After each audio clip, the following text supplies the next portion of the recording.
The resurgence of hostilities along the Thailand-Cambodia border has drawn global attention. It's taking a massive humanitarian toll and it's adding to regional instability. But it's also appearing to deepen a proxy war between the United States and China in Southeast Asia. While both Thailand and Cambodia have local disputes which are rooted in a very entangled history, their respective security alignments and their economic dependencies and their patterns of foreign military support reveal a broader geostrategic struggle that is ravaging the Mekong Delta. Tensions escalated this past week along the contentious border, particularly near the Priya Vihar temple. The spark for the recent violence has been a series of incidents that happened between May and July, including the use of landmines, rocket attacks, and the death of soldiers and civilians. Each side has blamed the other for starting the hostilities, but this time around, it has fast turned into the most severe border confrontation in over a decade.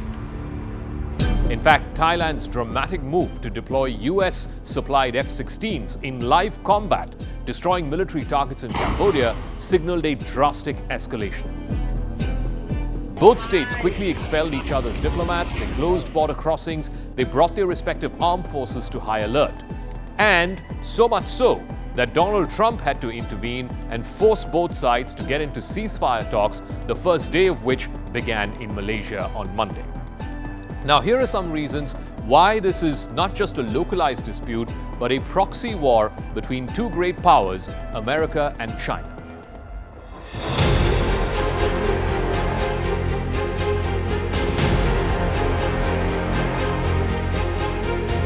Cambodia's transformation into a key client state of China is beyond dispute. China is by far Cambodia's largest investor, trade partner, and even donor. Infrastructure, transport, energy, and construction projects in Cambodia are now overwhelmingly financed by China and Chinese interests. Some estimates suggest that nearly a third of all annual foreign investment that comes into Cambodia comes from China. Chinese capital is behind the high-profile developments, whether it is in Phnom Penh or whether it is some of these modern port expansions. China's influence is also particularly pronounced in the military domain. In the past decade, Cambodia has received hundreds of millions of dollars in Chinese military aid, grants, as well as Chinese armament and material support. There is also direct training of Cambodian troops by Chinese PLA officers. The Chinese-backed modernization of Cambodia's Ream naval base, located strategically on the Gulf of Thailand, signals Beijing's intent to create a military footprint for China in the lower side, in the south side of the South China Sea.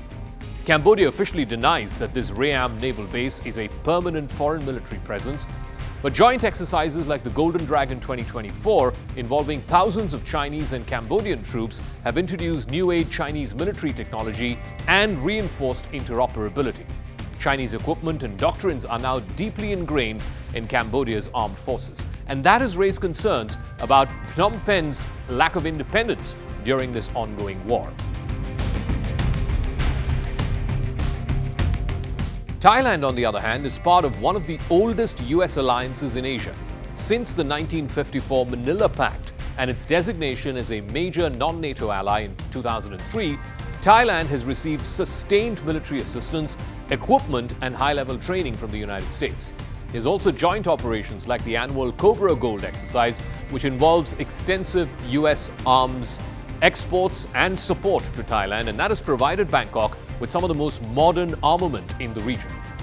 Despite deep security ties with Washington, Thailand, though, pursues a balanced foreign policy. It seeks to avoid outright alignment in the America-China rivalry.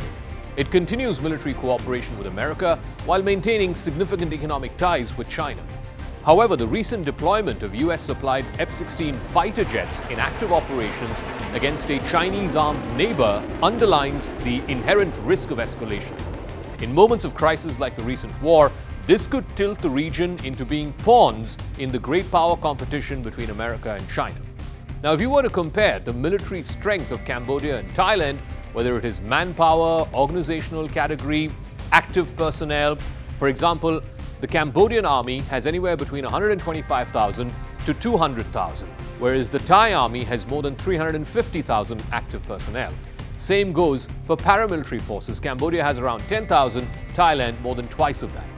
The defense budget, as of 2024, Cambodia's defense budget is just a little over $1 billion. Thailand's is more than 5 times that at $5.73 billion.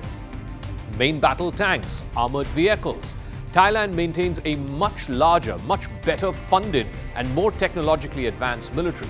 Its forces are complemented by a substantial conscription system. It has a large number of reserves, and it has access to American logistics and training.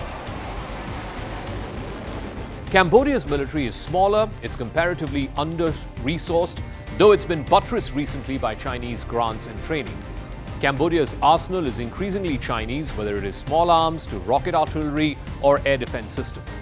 Its greatest numerical edge happens to be in mobile rocket launchers, which it uses to leverage long-range strikes across this contested border. However, Cambodia lacks a strong air force. Its capabilities are severely outmatched by the Thai Air Force. Thailand, on the other hand, wields an extensive fleet of American fighter jets, including the F-16 Falcons, in addition to Black Hawk helicopters and NATO-provided logistics and surveillance technologies. This air power advantage has already been demonstrated in the ongoing border hostilities between Cambodia and Thailand. In fact, Thai airstrikes deep inside Cambodia have been enabled because of these F-16s in live sorties. The border conflict, while it is rooted in historical grievances and nationalist fervor on both sides of this disputed border, it has acquired a geostrategic meaning and significance. Military analysts are now pointing to the deep risk in further escalation that could drag both Beijing and Washington into this Mekong conflict, either directly or by proxy, making the Mekong Delta a microcosm of great power competition.